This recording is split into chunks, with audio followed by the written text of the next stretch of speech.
Hello friends, I am Dr. Kamla Padhyay. Today's lecture is on carp farming, and in this lecture we will see what are carps, why these are called as carps, and we will also see the different pictures of carps, their qualities, and how the carp farming occurs in India. Okay, so let's start.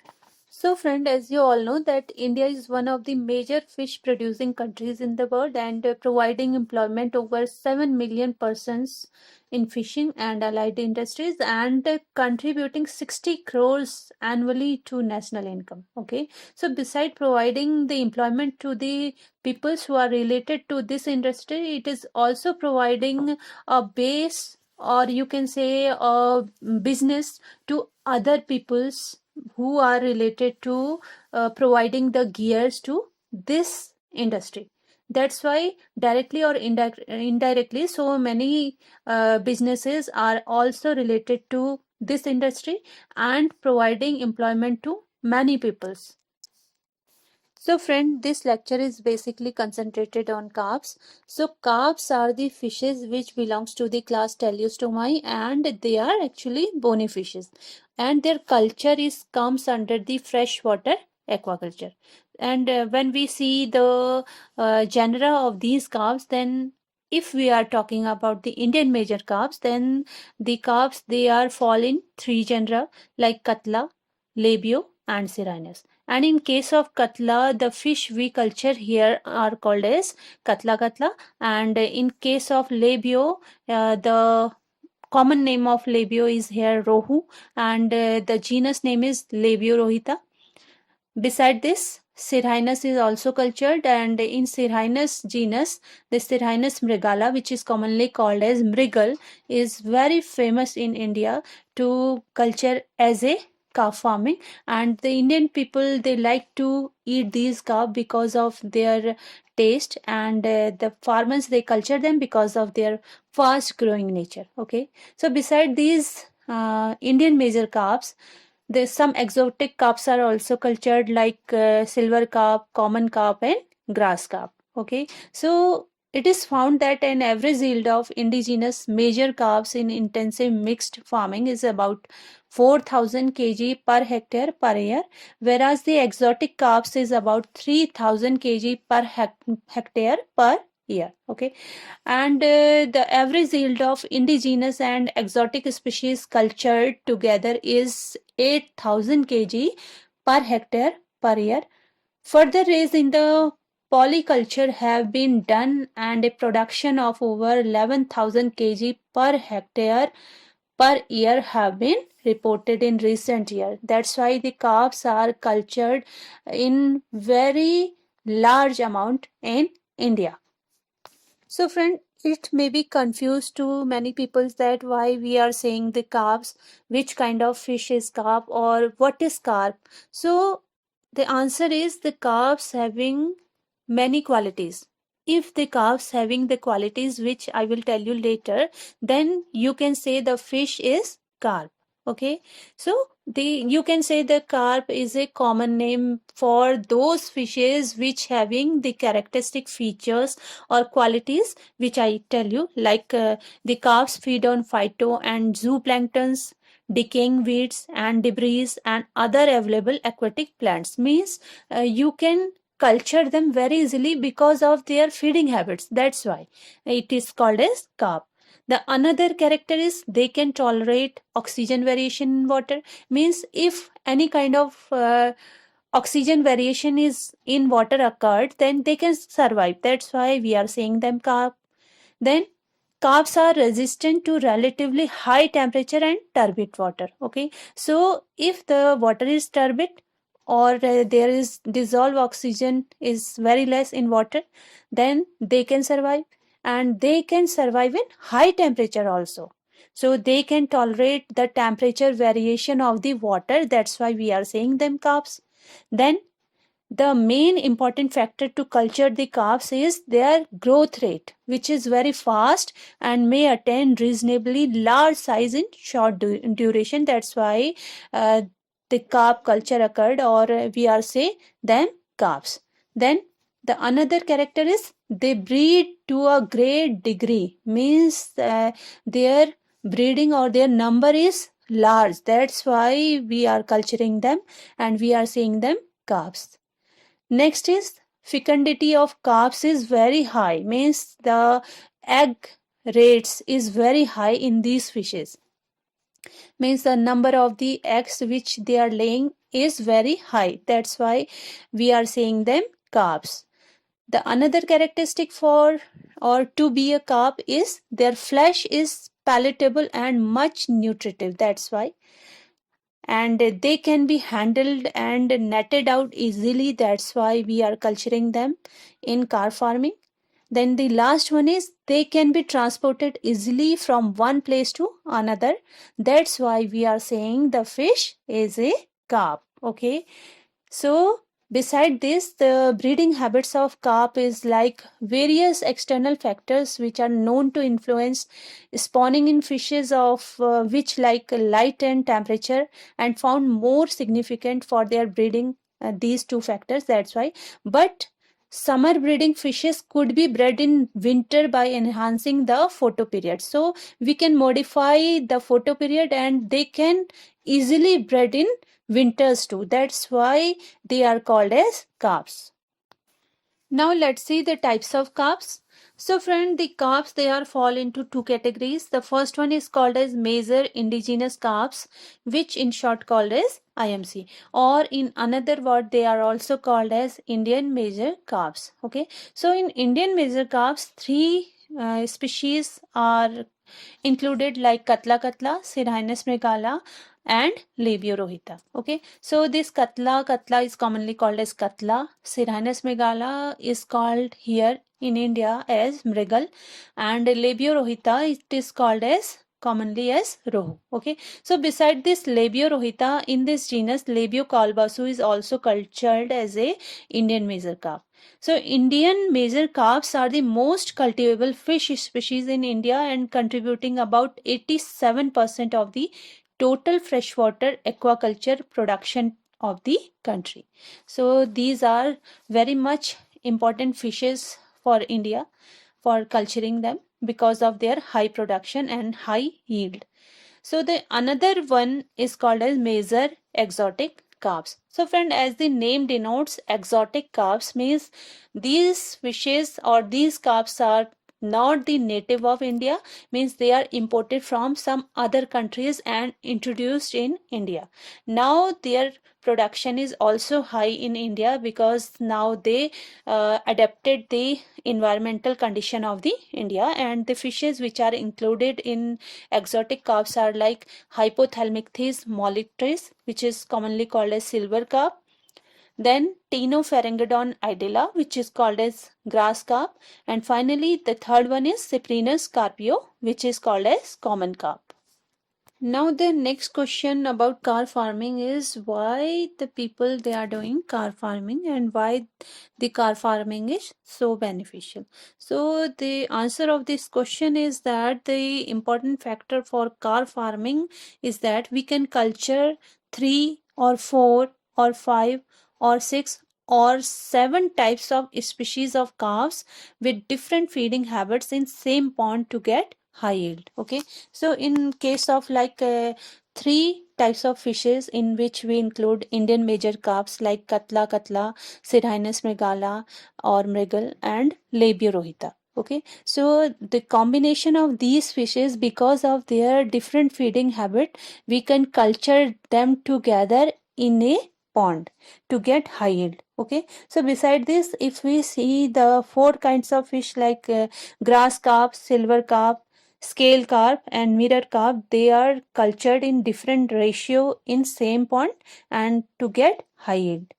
Like same wise like 5 species in which we can culture grass carp, silver carp, rohu, and the scaly carp and mirror carp in the ratio of like 5 is to 3 is to 6 is to 8 is to 2. Okay, and in case of these 6 types of carps like grass carp, silver carp, katla, rohu, and scaly carp plus mirror carp with the different ratio like 5 is to 3 is to 3 is to 3 is to 6 and is to 8 and is to 2. Okay, so the different ratio of these fishes are benefiting the fish farmers. That's why they are culturing the carp farming.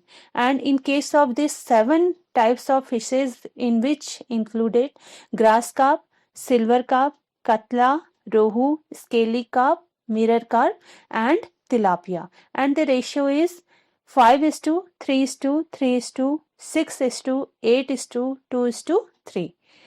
So friend, the major carps are the most preferred farm fishes because of their fast growth and higher acceptability to consumers. That's why they are cultured together with even exotic carps. Okay, so beside the Indian major carps, the carp combination is now also including the exotic carp in different ratio to get high yield. Now let's see the picture of Indian major carps.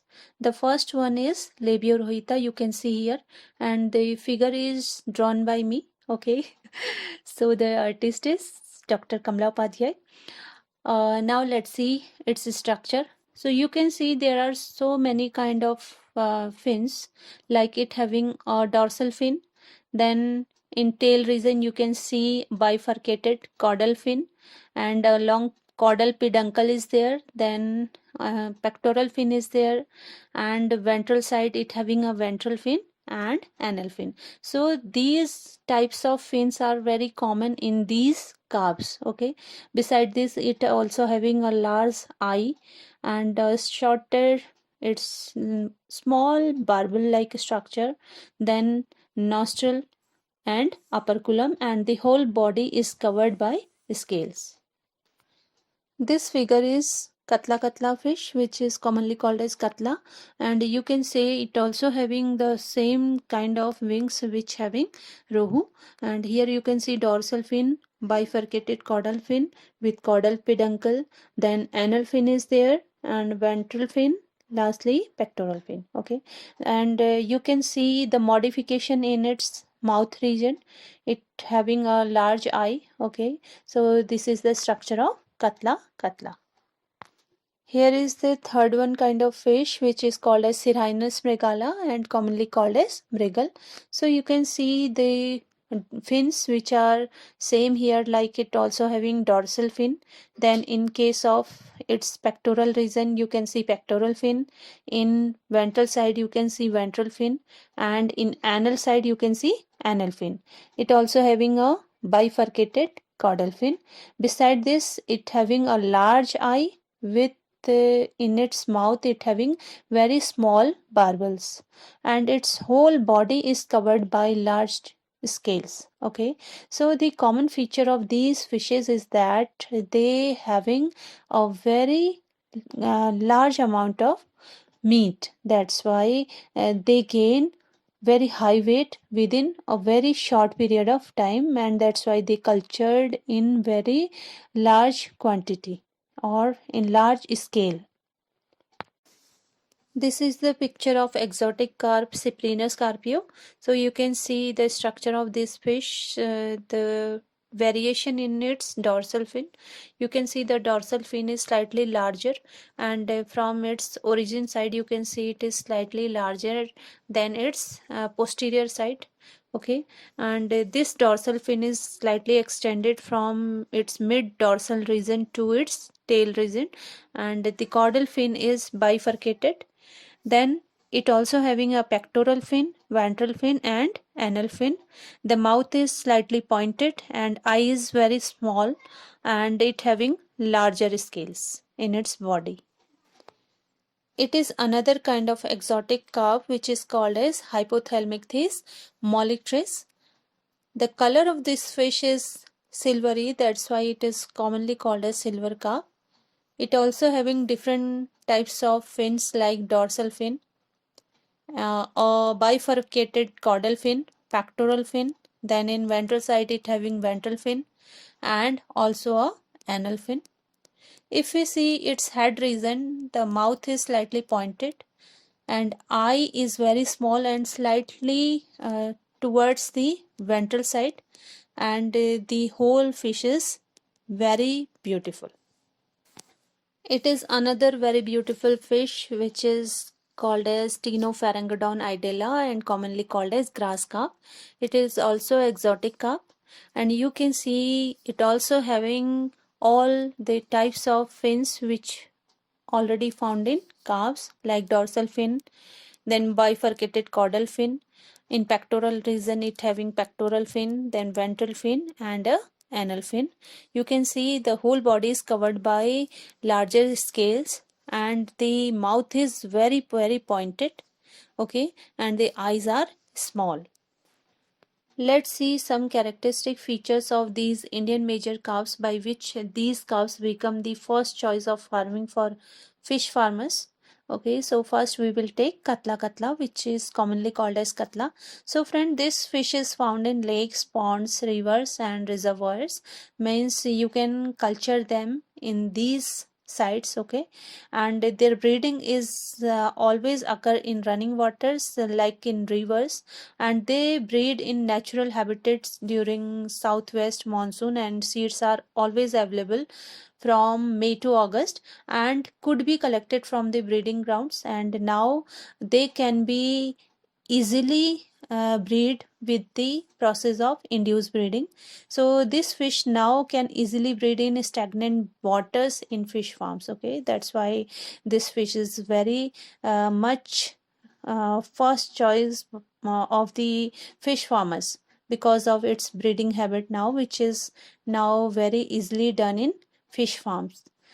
So the another factor of this fish is it is highly suitable fish for composite culture along with other fishes that are column and bottom feeders, because this fish is surface feeder, that's why. And its nature is omnivorous, means it can feed in plants as well as in animals. So the katla is the fastest growing, attaining a maximum size of 63 kg. That's why it is cultured in very vast quantity. Okay, so it contributes about 60% to the total production from polyculture system and is in great demand, very great demand, that's why. And the fecundity of female fish ranges from 24,000 to 42,000 eggs.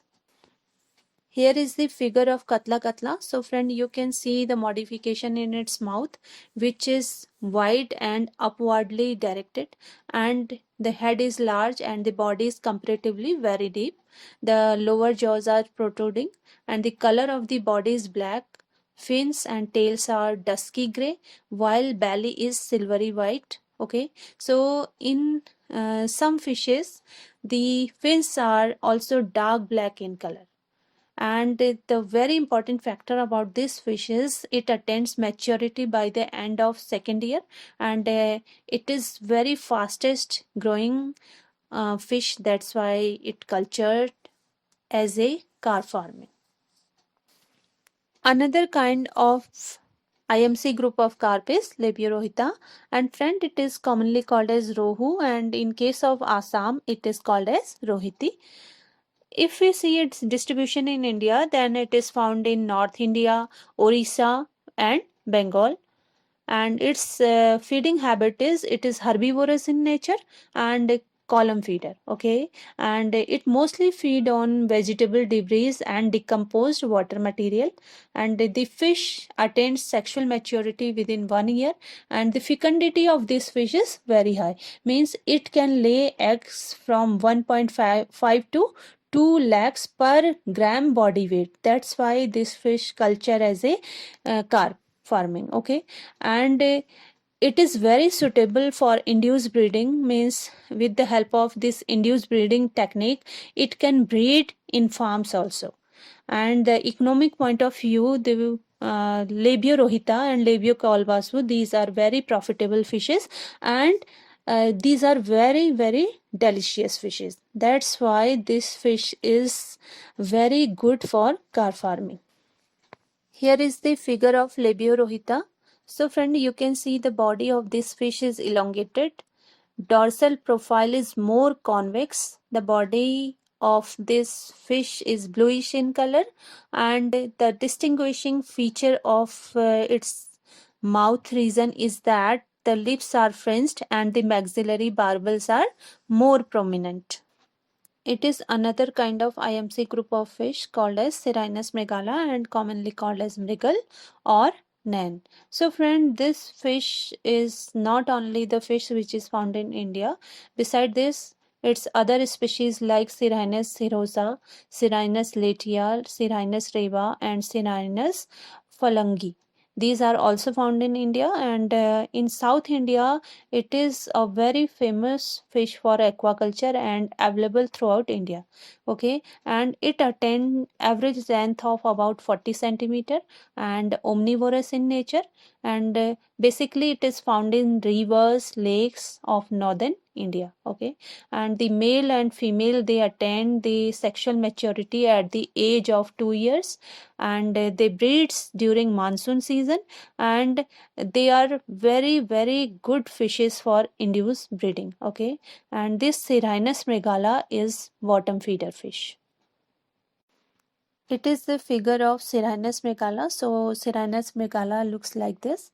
So you can see the body is bilaterally symmetrical and streamlined.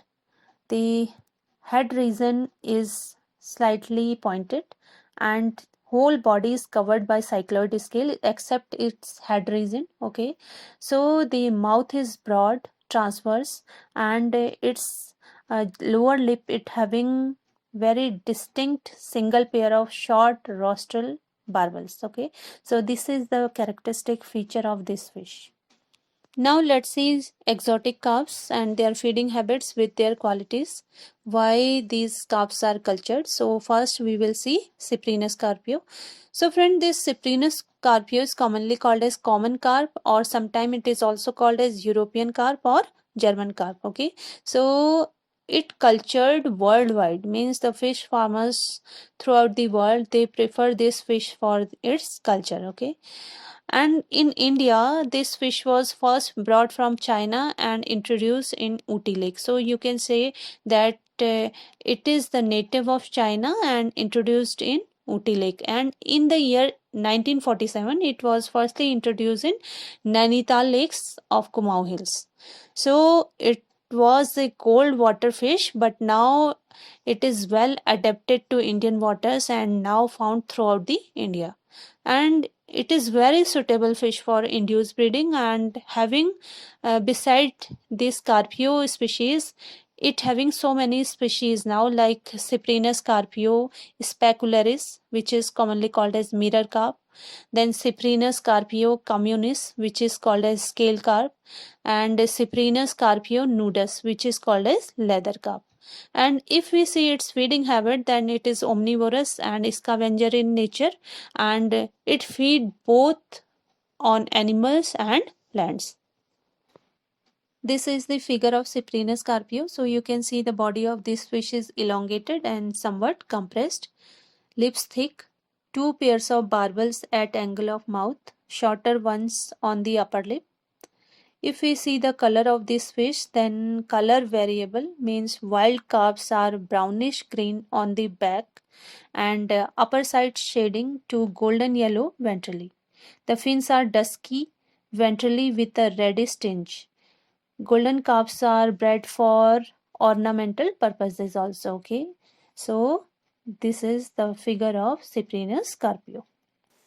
So friend, Hypothalamichthys mollectris, which is commonly called as silver carp, is another kind of exotic carp, and this silver carp is first time introduced in Indian water in the year 1959 from China. So you can say it is imported from China and it is the native fish of China. And the main quality of this fish is that it is fastest growing carp amongst indigenous and exotic fishes. That's why it is the first choice of fish farmers for the carp farming. and it is non-predatory fish and feeds on phytoplanktons as well as zooplanktons. Basically it feed on protozoans and rotifers, and sometimes it also can consume vegetables and also control the algal blooms. Okay, and the fecundity of this fish is per kg body weight is approximately 0.8 to 1.0 lakhs, and the feeding habit of this fish is it is surface feeder. Here is the picture of exotic carp Hypothelminthes mollictis. So friend, if you see the head region of this fish, then the head is pointed and the lower lip is protruded interiorly, and the upper lip is slightly bifurcated. But if we see its eye, then eye are small and on ventral side of the head. Barbels are completely absent in this fish. If we see the jaws, then the jaws are of equal length. The lower one is provided with tubercles and upper jaw is slightly nosed. Ctenopharyngodon idella, which is commonly called as grass carp.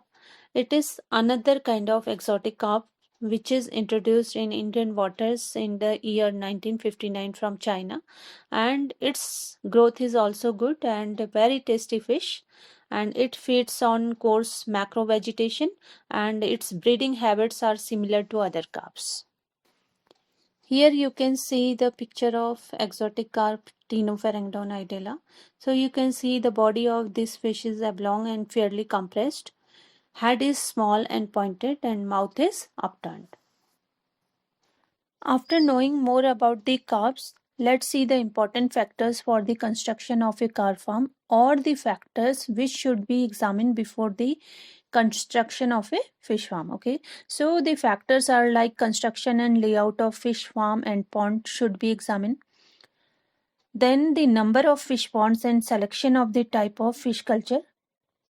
The next and most important factor which should be examined is that selection of suitable fishes for culture, then conditioning processes of pond. After this, it should be considered their stocking densities, estimates of fish stock, and methods for systematic control of their development. Then the availability of natural food resources near the pond, then their better utilization and intensification, means feeding of the fish and pond fertilizers, etc. These are included in this. Then methods of harvesting and fishes and their utilization, means if you get the yield, then you have the market also to sell them, so that you will get the benefits of your culture. Then transportation, preservation and processing facilities should be considered before the construction of the farm. Now, if we are going to construct a fish farm, then the first thing which should be considered is that the selection of site. And the selection of site included three main factors like topography, in which the shape of the land is included. For an ideal pond, the ground should neither to be too flat nor too hilly. Okay, so it have a slight depression with high land on three sides and a narrow outlet on the fourth, so it will help in easy evacuation of the pond. After the topography, the another factor is soil. So the soil have the ability to hold water. It is the main important factors to construct a pond, and the clay soil considered as a good soil for the pond construction. The pH of soil should be ranges between 7.2 to 9.0, means slightly alkaline. And beside this, the soil should be rich in nutrient. And the finally is the depth. Depth should be about 1.5 meter of the pond. Okay, the next thing and very important thing for the construction of a fish pond is that the water supply, means sufficient continuous water supply should be there where we are constructing the pond, and the water supply may be dependent on the different sources like lakes and reservoirs, springs, it could be rivers, canals, surface runoff or wells, etc. Now let's see process of carp farming with the different types of ponds which are found in a fish farm. So firstly, the pond which should be made is called as head pond. So friend, this head pond is bigger in size and always constructed near perennial source of water. Means this is the pond which will fulfill the requirement of water of whole fish farm. This segment is showing the infrastructure of a fish farm. So the fish farm always have a larger tank which is called as head pond. So as I told you earlier that this head pond always constructed near the perennial source of water and will fulfill the whole requirement of water of the fish farm. So beside this bigger tank, there are many other smaller ponds like breeding pond, which is used for the breeding of the mature fishes. Then hatching pits, which are used for the hatching of the eggs. And these two ponds, like breeding ponds and hatching pits, they always placed or always constructed near the perennial source of water. And beside this, there are some nursery ponds. Then rearing ponds are also there according to the age of the fishes. So their number will be vary. Then stocking ponds are there. Finally, the marketing pond from where the matured fishes wish to be sold are placed in these ponds. So this is the infrastructure of a fish farm. So friends, after the construction of head pond, many smaller ponds are constructed according to the life cycle of a fish, okay, to start their commercial production in a fish farm. Firstly, the seeds are either collected from their natural habitat or from some hatcheries, or the mature fishes are led to bred in farm in the another kind of ponds which are called as breeding ponds. And these ponds are seasonal, means when the season of the breeding of the fishes is there, then these ponds are used. Otherwise they are normally they are dried in condition. After the construction of breeding ponds, then the other kind of ponds which should be constructed are called as hatching pits or sometimes called as spawning ponds.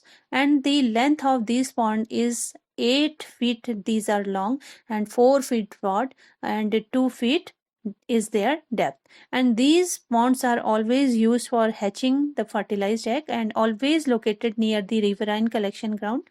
And continuous supply of water flowing is desirable for aerating the eggs, okay. So these tanks are also filled with hapa called hatching hapa, which is made up of basically two layers of cloth inside which the mosquito curtain cloth is used, and outwardly it is covered with coarse cloth, okay.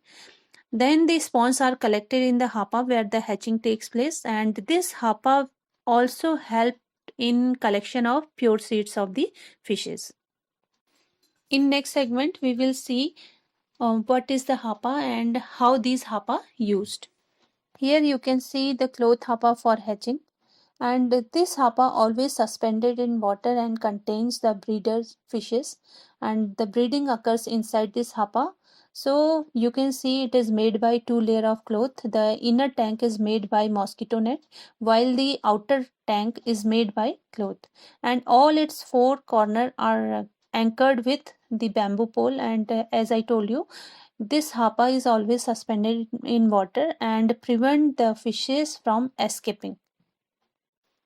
When the spawning is over, the breeders are removed, and the fertilized eggs are either allowed to hatch within the same hapa or transferred to the deep hatching hapas with the help of Benji jar. Okay. Nursery ponds are another kind of ponds which are constructed in a fish farm, and sometimes these are also called as transplantation ponds. And the length of these ponds is 50 feet long, 50 feet broad, and 4 feet is their depth. And these are many times these are seasonal because during summers they are dried up.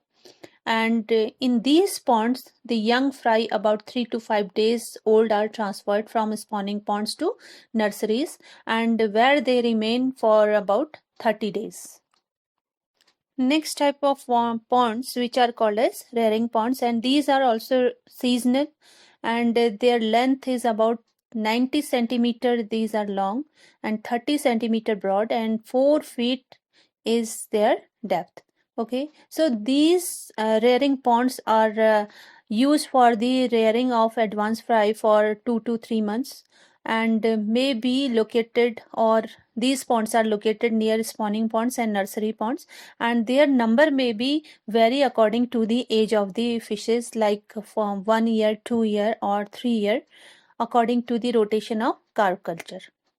Finally, the stocking ponds. So friend, these stocking ponds are fairly larger pond, more than 6 feet deep, and their size may be 300 feet long, 88 feet broad. Okay, and these stocking ponds are constructed that it may facilitate netting. So beside these stocking ponds, the farm also has some quarantine ponds for the treatment of fishes. Okay, and also have marketing ponds from where the fishes are finally brought to the market for sale. After the construction of fish ponds, the maintenance and management of fish farm is very important for the production of high yield. Okay, so the principal measures which should be considered during a pond management are like control of aquatic vegetation, then restoration and improvement of pond bottom. Beside this, liming means to check the dissolved oxygen or to increase the dissolved oxygen. Liming time to time is very important. Then pond fertilization for the proper growth of the fishes. Then control of various physicochemical factors. Beside this, prevention of fish diseases, and then control of predatory and weed fishes should be checked, then control of aquatic insects and artificial breeding, and finally fishing or harvesting. These all are the principal measures which should be considered during a pond management.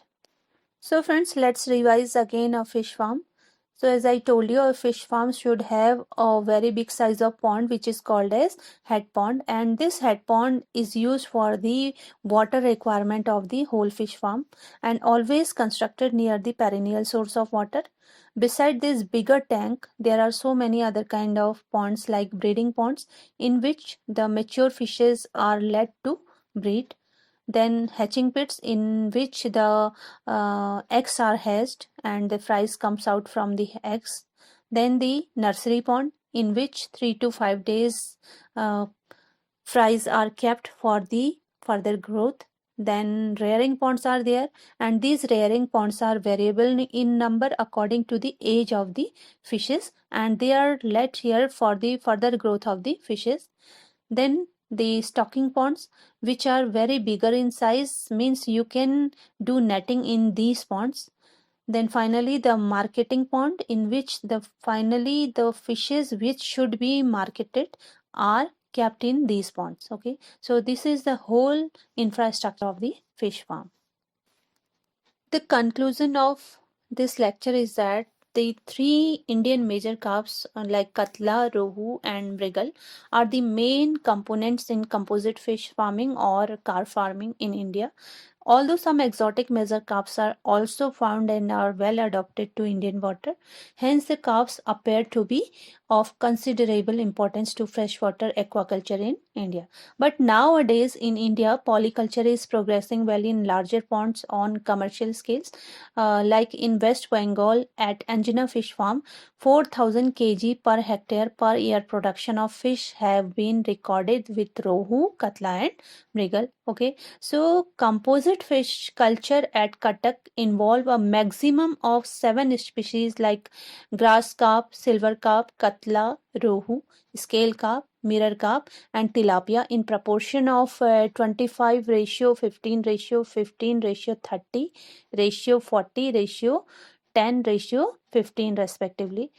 Many experiments conducted at Central Inland Fisheries Research Institute and by ICAR, and according to them composite fish culture have many possibilities of high yield and income. So nowadays the research institutes are concentrating in composite fish culture with various composition of fishes. So this is all my conclusion of this lecture.